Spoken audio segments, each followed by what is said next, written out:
falar nisso, ó, o Rogério Santana, lá de Minas Gerais, ele disse assim: padre, assisti uma palestra onde o senhor dizia que nós devemos aprender com os nossos sofrimentos. E que tudo o que nos acontece pode ser fruto, é um fruto de nós mesmos. Que quando a gente não tem problemas, a gente inventa um. Mas como tirar algum aprendizado na dor? Vem por aí, né? Na verdade, você tem uma canção que fala exatamente sobre isso, naquele disco Canta Coração. Não sei se você gravou ela em outra... Não, né? Lá, tudo que estava lá a gente não mexeu mais. Não sei bem como é que era, um sambão muito bonito. Sei que vai chegar o tempo, e a vida vai dar argumento, espero que não seja dor, um motivo para você voltar. Tem gente que não aprende pelo amor e acaba aprendendo pela dor. O ideal seria aprender sendo atraído pela vida, mas às vezes a gente tem que ser corrigido pela não-vida, pela dor, pelo sofrimento, pela morte. Quantas pessoas que não se convertem por causa de um sofrimento? Não é? Muitos santos se converteram depois do primeiro tombo. O próprio Paulo, né, que a gente estava falando do Paulo, foi um tombo na estrada. Santo Inácio de Loyola foi a mesma coisa. E sempre depois daquela experiência de sofrimento, um novo homem ou uma nova mulher, né? Interessante, Rogério, a melhor forma de compreender o que o sofrimento pode lhe inspirar é você conhecer o ciclo do sofrimento. Ele sempre faz uma volta em nós. Ele nos envolve e do mesmo jeito que ele nos envolve, ele vai embora. O que a gente precisa fazer, né, padre? Eu me recordo no tempo que eu convivia muito com você me ensinava muito isso. Você sempre me dizia assim: procure fazer o que você não gosta, porque o que você gosta você já faz bem. É um pouco essa experiência de você ser envolvido pelo sofrimento. Porque toda vez que eu estou fazendo o que eu não gosto, eu de alguma forma estou vivendo um desconforto. Outro dia escutei um psicoterapeuta dizendo, um psiquiatra dizendo, que nós temos uma mudança na morfologia do cérebro mesmo. Você tem uma modificação cada vez que você é contrariado. Cada vez que você apreende uma nova modalidade da vida, o seu cérebro é modificado. Isso é muito interessante. Rogério, toda vez que nós estamos vivendo esse ciclo do sofrimento, a gente precisa descobrir o que ele me sugere, porque eu não posso vivê-lo de uma forma infértil. Se eu estou sofrendo, eu preciso, então, dar sentido ao que me envolve, a esse desconforto.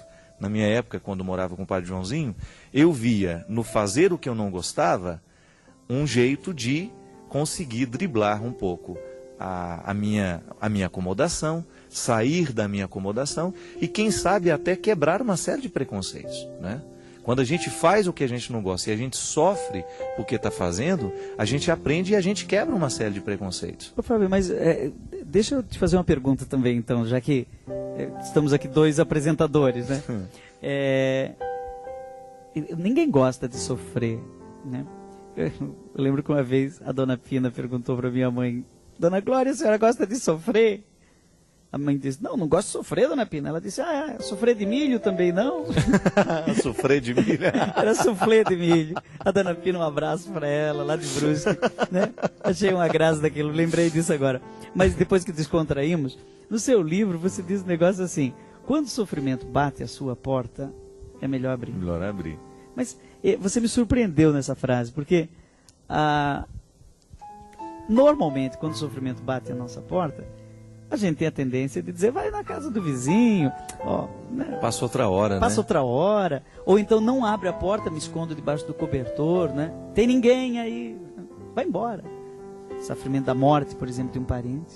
Você já passou por isso, eu já passei por isso, né? E aí? Mas por que abrir? Outro dia, padre, eu estava em Petrópolis e eu me encontrei com um rapaz que eu conhecia a história porque alguém já tinha me falado. A pessoa que você vai encontrar passou por isso. Ele havia perdido os 3 filhos no acidente. E na hora que eu encontrei, nem ele me contou a história, nem eu tive coragem de perguntar. Mas é engraçado quando eu estava diante de um ser humano que não era comum. Ninguém passa por uma dor como essa. E eu olhava para ele assim, ele já com uma serenidade adquirida, certamente depois de muita lágrima, de muita dor, e ainda hoje deve sentir tudo isso, né? Mas eu estava diante dele com uma sacralidade, sabe aquela passagem: tira a sandália do seu pé, porque esse solo que você tem diante de você é santo. E aquilo me lembrou assim muito a história do meu livro, né? Porque às vezes pode parecer uma teoria, né? Um conjunto de histórias que são verdadeiras, mas que muitas vezes você não viu ossificado ali diante de você, encarnado. E quando eu fiquei diante daquele homem, conhecedor do profundo sofrimento que ele havia passado, assim como quando eu encontro pessoas também que eu sei que sofreram duros golpes da vida, eu tenho certeza que eu estou diante de pessoas especiais. Deixa eu te contar uma história.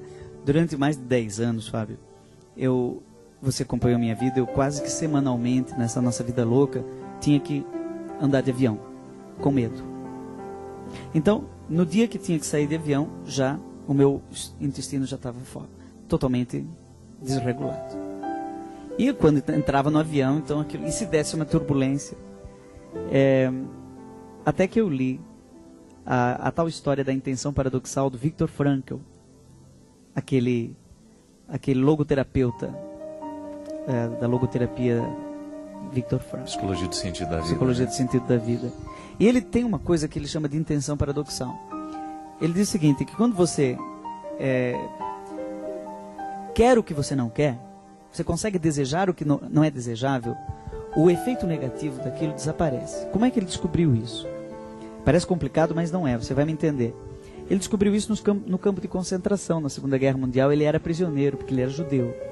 Então ele estava lá, e ele descobriu que não eram os mais saudáveis que viviam mais, mas aqueles que conseguiam atribuir sentido à vida.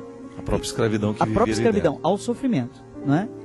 Então aqueles que aceitavam o absurdo, que conseguiam se entregar, acabavam vivendo mais e melhor, não é? E então velhinhos, doentes, viviam mais do que jovens fortes, né?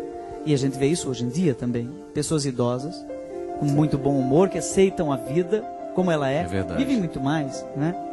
E às vezes doentes, administrando suas doenças, vivem mais. E às vezes pessoas mal-humoradas vivem mais também, porque tem um sentido para aquilo, que é incomodar os outros, né? Você conhece padres assim, e que vão viver muito, passam 3 cirurgias e não morrem. E aquele padre bom... Acho que é por isso que eles falam que coisa ruim não morre, né? Não é? Então o que acontece? Se você aceita o sofrimento, se você abre a porta, você desarma o sofrimento. Tira o poder que ele tem de nos destruir, né? Por isso que estou lançando um disco novo, que tem uma canção que chama Entrega para Jesus. Eu sempre, como teólogo, sempre achei isso muito complicado. Quando eu vou num hospital dizer para a pessoa, olha, entrega para Jesus. Hoje eu entendo que a oração de entrega, né, de colocar tudo nas mãos de Deus, é uma oração profundamente psicológica, que a pessoa quer o que não quer e aquilo tudo começa a fazer sentido. Agora eu vou dar um exemplo que você vai entender. O que é a intenção paradoxal? Quando a gente quer lembrar o nome de alguém e não lembra, quanto mais você quiser lembrar, menos você consegue lembrar. Agora, se você consegue renunciar ao desejo de lembrar, logo, o nome é esse. Bem. Então os chineses dizem assim, na porta da memória tem um soldado chamado desejo. Quer dizer, quanto mais você deseja, você se apega àquele desejo, você sabe, Fábio, quanto mais você quiser o sucesso, menos ele virá. Agora, é só você dizer assim, não quero mais o sucesso, eu quero mais uma casinha branca na varanda, num quintal, uma janela e uma viola para cantar. Mais gente vai te procurar. Agora, peça aplauso que ninguém dá. Então isso chama intenção paradoxal.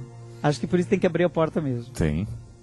Você viu que o programa está especial. Coisa boa é escutar gente que concilia inteligência e sabedoria. É o caso do Padre Joãozinho.